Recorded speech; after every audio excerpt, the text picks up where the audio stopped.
لله رب العالمين والعاقبة للمتقين والصلاة والسلام على أشرف الأنبياء والمرسلين وعلى آله وأصحابه أجمعين أما بعد. أيها الطلبة الأعزاء،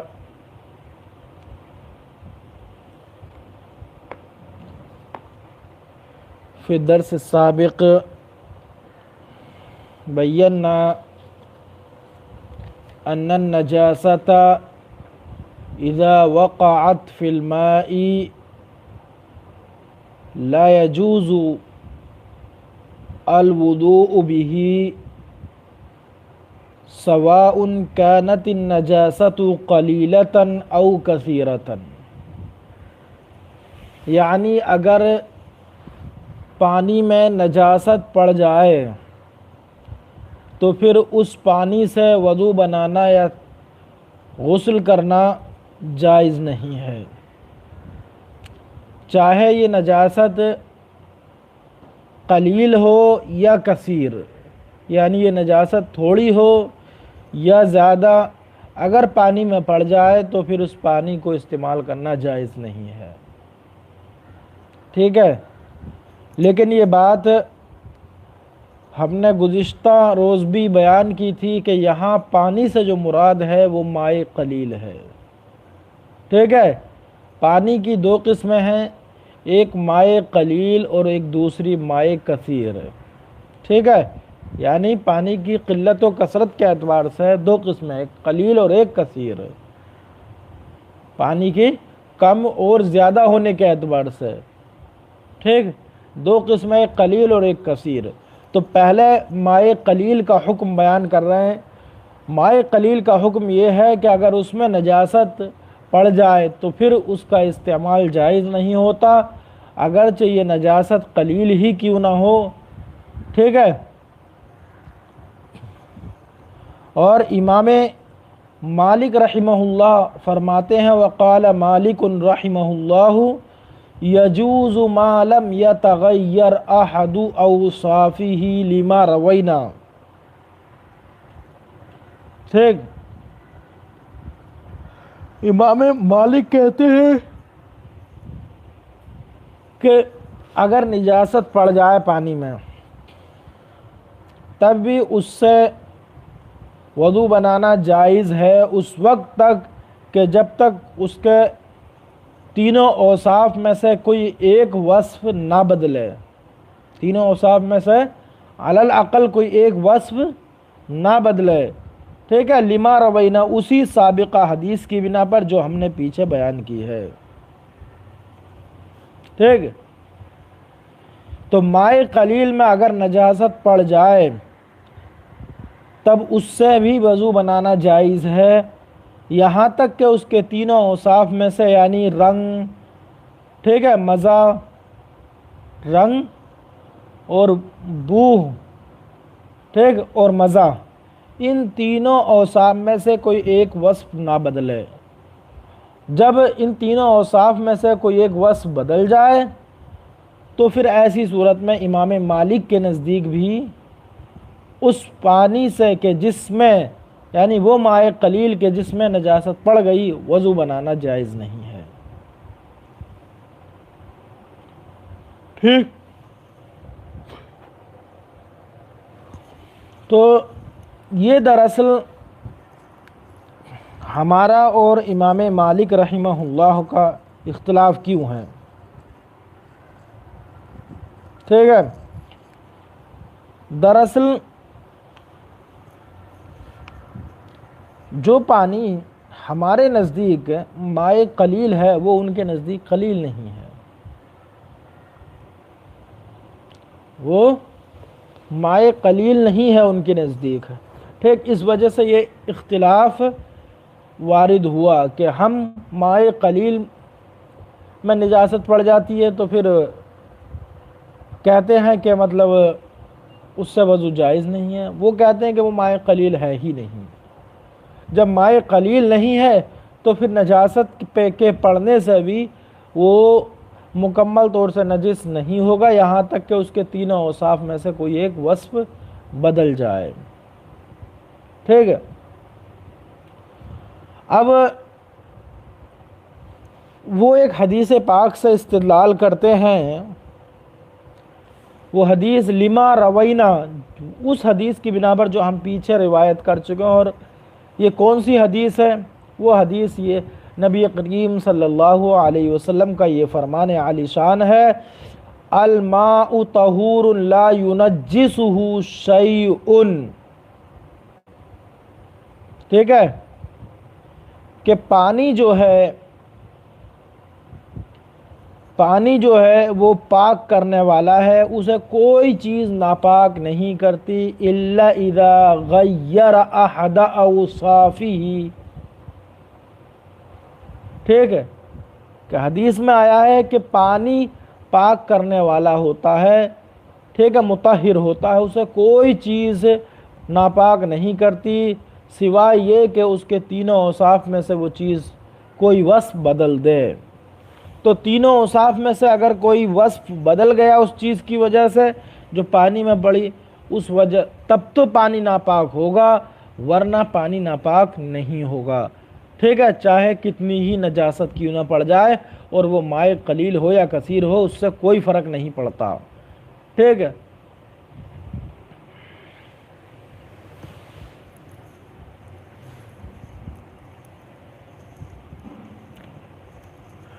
یہ ہے دراصل مسئلہ امام مالک کا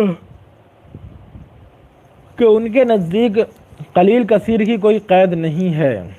ان کے نزدیک جو پانی ناپاک ہوگا وہ نجاست کے پڑنے کے بعد میں اس پانی کے تینوں اوصاف میں سے کوئی ایک وصف کم از کم بدلنا چاہیے، تب جا کر کے ناپاک ہوگا. اگر وصف نہیں بدلا ہے تو ایسی صورت میں وہ پانی ناپاک نہیں ہوگا، اس سے وضو بنایا جا سکتا ہے.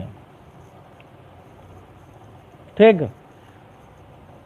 اب امام شافعی رضی اللہ عنہ کیا کہتے ہیں تو دیکھیے، وقال شافعی رضی اللہ عنہ یجوز ان کان الماء قلتین لقولہ علیہ السلام اذا بلغ الماء قلتین لا يحمل خبثا.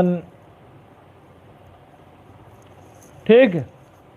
کیا کہتے ہیں کہ اذا بلغ الماء قلتین، کہتے ہیں کہ جب پانی 2 قلے ہو تو ایسی صورت میں پھر اس سے وضو بنایا جا سکتا ہے، وہ ناپاک نہیں ہوگا.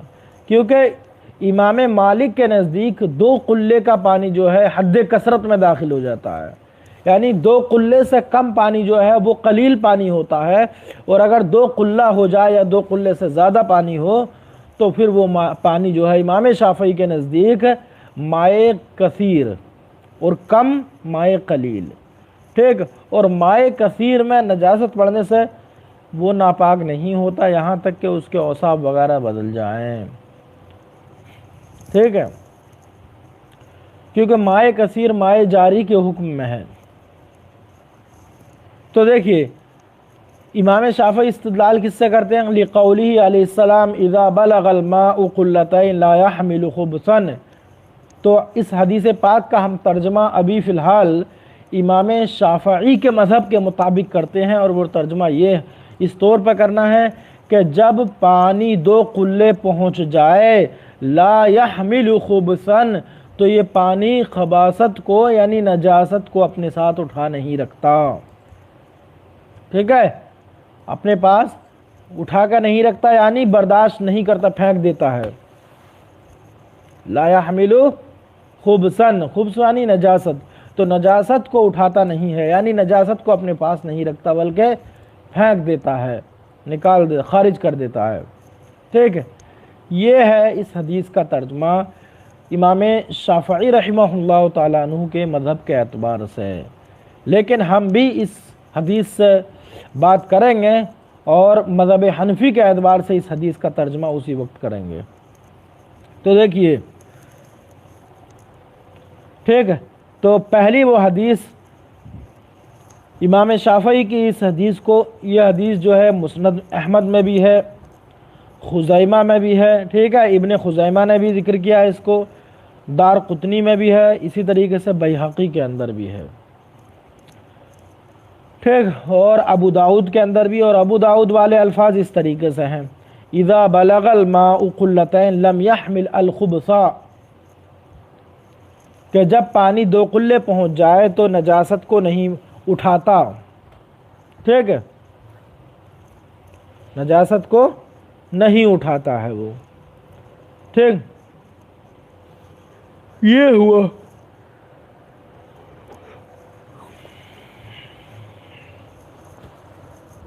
اب تینوں کے مذہب کیا ہوئے؟ مذہب حنفی میں اگر مائع قلیل ہے اور اس میں نجاست پڑ جائے تو اس کے اوصاف میں سے کوئی وصف بدلے یا نہ بدلے، وہ پانی ناپاک ہو گیا نجاست کے پڑنے سے، چاہے نجاست قلیل ہو یا کثیر، اور اب اس سے وضو وغیرہ بنانا جائز نہیں ہے۔ امام مالک کا مسلک کیا ہے؟ امام مالک کا مسلک یہ ہے کہ پانی میں قلیل کثیر کی کوئی حد نہیں ہے، البتہ پانی کے اندر نجاست پڑ جائے اور اس کے تینوں اوصاف میں سے کوئی ایک وصف بدل جائے اس نجاست کی وجہ سے، تب پانی ناپاک ہوگا، ورنہ تو اس سے پہلے وہ پانی ناپاک نہیں ہوگا، ٹھیک۔ اب امام شافعی کا مسئلہ کیا ہے؟ امام مالک نے استدلال جو کیا ہے وہ حدیث پاک سے، اس حدیث سے کیا ہے کہ جس میں وارد ہوا ہے کہ الماء طہور لا ينجسه شیء الا اذا غیر احد اوصافه او کما قال علیہ السلام، کہ پانی جو ہے وہ مطہر ہے، اس کو کوئی چیز ناپاک نہیں کرتی سوائے یہ کہ اس کے تینوں اوصاف میں سے کوئی ایک وصف بدل جائے، ٹھیک۔ یہ حدیث ہے امام شافعی کی مستدل۔ اب مسئلہ رہ گیا امام شافعی کا، تو امام شافعی کا مسلک کیا ہے؟ امام شافعی کا یہ مسلک یہ ہے کہ اگر پانی 2 قلے ہے، ٹھیک ہے، اور 2 قلے ہے تو 2 قلے یا اس سے زیادہ ہے تو اس میں نجاست پڑ جائے تو وہ ناپاک نہیں ہوگا، کیوں؟ کیونکہ 2 قلے ان کے نزدیک مائع کثیر کی حد میں ہیں، ٹھیک، اور اگر 2 قلے سے کم ہے پھر نجاست پڑ جائے تو وہ ناپاک ہو جائے گا، پھر وہ پانی ناپاک ہو جائے گا۔ اب دیکھنا یہ ہے کہ یہ کس سے استدلال کرتے ہیں، تو امام مالک شافعی حدیث پاک، اس حدیث پاک سے استدلال کرتے ہیں جس میں وارد ہوا ہے کہ اذا بلغ الماء قلتین لا يحمل خبثا، ٹھیک ہے، یا لم يحمل الخبثا، ایک حدیث میں اس طریقے سے ہے کہ جب پانی 2 قلے پہنچ جائے تو وہ خباثت یعنی نجاست کو اٹھا نہیں رکھتا، یعنی اٹھاتا نہیں ہے اپنے ساتھ، بلکہ چھوڑ دیتا ہے اور پانی صاف ستھرا اپنے آپ برقرار رہتا ہے، مطلب یہ ہے، ٹھیک ہے۔ اب دیکھیے، اب ہم یہاں سے امام شافعی نے جو قلے کا لفظ استعمال کیا قلتین کا، اس کے متعلق کچھ گفتگو کرتے ہیں کہ آخر قلتین کیا ہے، ٹھیک ہے، قلتین کیا ہے؟ تو قلتین یہ تثنیہ کا صیغہ ہے، اس کا واحد قلتن ہے، ٹھیک ہے، اس کا واحد قلتن ہے، ٹھیک۔ تو قلتن کا عام طور سے جو ترجمہ کرتے ہیں لفظ اپنے اردو میں جانتے ہیں، وہ گھڑا، مٹکا جو رہتا ہے، ٹھیک ہے، مٹکا رہتا ہے نا جس میں پانی بھرتے ہیں، بھر کر رکھ لیتے ہیں، تو مٹکا جو رہتا ہے گھڑا، ٹھیک ہے، اسی کو بولتے ہیں عام طور سے۔ یہ ایک اردو کے سمجھنے کے اعتبار سے میں نے بتایا، لیکن ابھی مفسرین حضرات اس لفظ سے کیا کلام کرتے ہیں مفسرین حضرات، دیکھیے وہ بتاتے ہیں ہم۔ تو آیا ہے کہ اختلفوا فی تفسیر القلتی، کہ علماء کرام نے، فقہاء کرام نے لفظ قلہ کی تفسیر میں اختلاف کیا ہے، ٹھیک ہے، تو اب کیا ہے کہا، بعض کا قول یہ ہے کہ خمس قربن، ٹھیک ہے، کہ ایک قلہ، القلۃ خمس قربن، ٹھیک ہے، کہ ایک قلہ جو ہے وہ 5 قرب کا ہوتا ہے، ایک قلہ 5 قرب کا ہوتا ہے، ٹھیک ہے، اور قرب جو ہے یہ قربتن کی جمع ہے، ٹھیک ہے، تو ایک 5 قرب کا ایک قلہ بنتا ہے۔ اب قربتن کیا ہے، ٹھیک ہے، تو قربتن کی بھی دیکھ لیجیے کہ قربتن کتنا ہے، تو کہتا ہے وَكُلُّ قِرْبَةٍ 50 مَنًّا، ٹھیک ہے، اور ہر قربہ 50 من کا ہوتا ہے، ہر قربہ 50 من کا ہوتا ہے، ٹھیک ہے، تو ہر قربہ 50 من کا اور ایک قلہ 50، ٹھیک ہے، 5 قرب کا،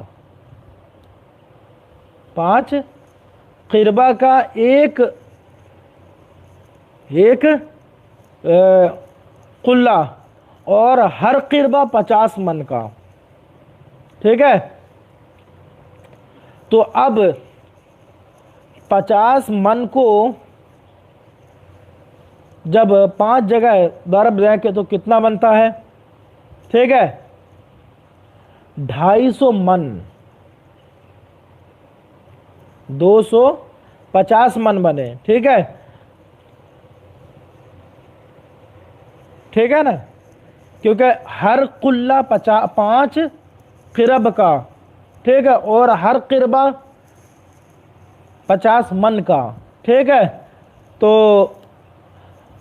پتہ یہ چلا کہ ایک قلہ من کے حساب سے کتنے کا ہوتا ہے، من کے حساب سے ہوتا ہے 250 من کا، ٹھیک ہے، 250 من کا ایک قلہ ہوتا ہے، یعنی 250 من پانی آ جائے، اور ایک من کتنا ہوتا ہے، 40 کلو کا۔ اب من بھی جان لیں، من کتنا ہوتا ہے، ایک من 40 کلو کا ہوتا ہے، ٹھیک ہے، تو اب حساب لگا لو کہ کتنا پانی ہو گیا یہ پانی، ٹھیک ہے، تو یہ پہلی تفسیر ہوئی، قلے کے حساب سے پہلی تفسیر ہوئی، ٹھیک ہے، کہ 250 من پانی ایک قلے کا، انہوں نے، اور ہے کیا قلتین، 2 قلے پانی، ٹھیک ہے، تو سیدھا معلوم ہو رہا ہے کہ، ٹھیک ہے، 250 اور 250 500 من پانی، 500 من پانی ہونا چاہیے مائع کثیر ہونے کے لیے پہلی تفسیر کے مطابق، تو 500 من پانی جو ہے یہ ہے پہلی تفسیر کے مطابق، ٹھیک ہے۔ اب قیلہ دوسرا ایک قول اور ہے دوسرے فقہاء کرام کا قلے کی تفسیر میں، تو وہ کہتے ہیں کہ جرۃ تسع 100 ٹھیک ہے، 125 منن، ٹھیک، دوسرا قول ایک یہ ہے کہ قلہ جو ہے وہ ایک ایسا گھڑا ہے کہ جس گھڑے میں، ٹھیک ہے، 125 من پانی آ جائے، 125 من پانی آ جائے، تو قلہ اس گھڑے کو کہتے ہیں کہ جس گھڑے کے اندر 125 من پانی آ جائے، یہ ہوا قلہ، ٹھیک ہے، تو اور قلہ کرنا ہے 2 قلہ، ٹھیک، تو جب 2 قلتین کریں تو اس صورت میں پھر کتنے ہو گئے، 125 اور 125 یعنی 250، تو پہلی والی صورت کا آدھا، ٹھیک، تو 250 من 2 قلے پانی ہوا دوسری روایت کے اعتبار سے، ٹھیک ہے، ایک تفسیر یہ ہو گئی۔ اب تیسری تفسیر اور دیکھیے، تیسری تفسیر میں یہ ہے کہ قلتان جو ہے 2 قلے پانی جو ہے وہ کتنا ہے، ٹھیک ہے، 500 رتل بالبغدادی، کہ 500 یعنی 500 رتل پانی، 500 رتل پانی یعنی بغدادی رتل پانی، ٹھیک ہے؟ تو 500 بغدادی رتل پانی یہ ہے 2 قلے پانی۔ 3 تفسیریں ہو گئیں۔ چوتھا قول اس میں یہ ہے کہ 600، ٹھیک ہے، کہ 600 من، 600 رتل پانی، ٹھیک ہے، 600، 500 نہیں بلکہ 600۔ 4 قول ہو گئے۔ 5واں قول اس کی تفسیر میں کیا ہے؟ قیلا الفن، ٹھیک ہے، 1000، ٹھیک ہے، 1000 رتل پانی ہے، ٹھیک ہے۔ وَهُمَا بِالْمَسَاحَةِ ذِرَاعٌ وَرُبْعٌ طُولًا وَعَرْضًا، ٹھیک ہے، اور کہتے ہیں کہ مسافت کے اعتبار سے 2 قلہ کتنا ہوگا؟ ذراعٌ 1 گز، اور اس کا ربع عرض اور لمبائی کے دونوں کے اعتبار سے، اور اتنا ہی گہرا ہو، ٹھیک ہے۔ اب یہ 6-7 تفسیر ہے قلے کی پانی کی تفسیر میں ہوئی، ٹھیک ہے، قلے کے تفسیر کے متعلق ہوئی کہ اس کا وزن ہی حقیقت پتہ نہیں کہ اس کا وزن ہی کیا ہے، ٹھیک ہے۔ مغنی ابن القدامہ کے اندر ہے، ابن القدامہ کی جو مغنی ہے مذہب شافعی کی، اس میں ہے کہ القلۃ ہی الجرۃ، ٹھیک ہے، کیا ہے کہ القلۃ ہی الجرۃ، کہ قلہ جو ہے وہ گھڑا ہے، اور یہ اسم جو ہے چھوٹے اور بڑے گھڑے دونوں پر شامل ہوتا ہے، ٹھیک ہے۔ پتہ چلا کہ اس قلے کی تفسیر ہی درست نہیں، کوئی مطلب متعین نہیں ہو پا رہی ہے کہ کون سے قول کو متعین کریں گے جب ہمیں قلہ ہی پتہ نہیں، تو پھر یہ اس کو مقدار بنا لینا کہ 2 قلے تک پانی درست نہیں ہو پائے گا۔ پہلے قلہ متعین کیجئے کہ قلہ ہے کیا چیز، کون سا قول معتبر ہے، ٹھیک ہے۔ تو کوئی سا قول پتہ نہیں، لہذا اس وجہ سے اس سے استدلال ہی درست نہیں ہوگا۔ مزید تفصیل اس جو ہے انشاءاللہ کل بیان کریں گے۔ وَنَخْتِمُ الْيَوْمَ بِهَذَا الْقَدْرِ۔ السلام علیکم ورحمۃ اللہ۔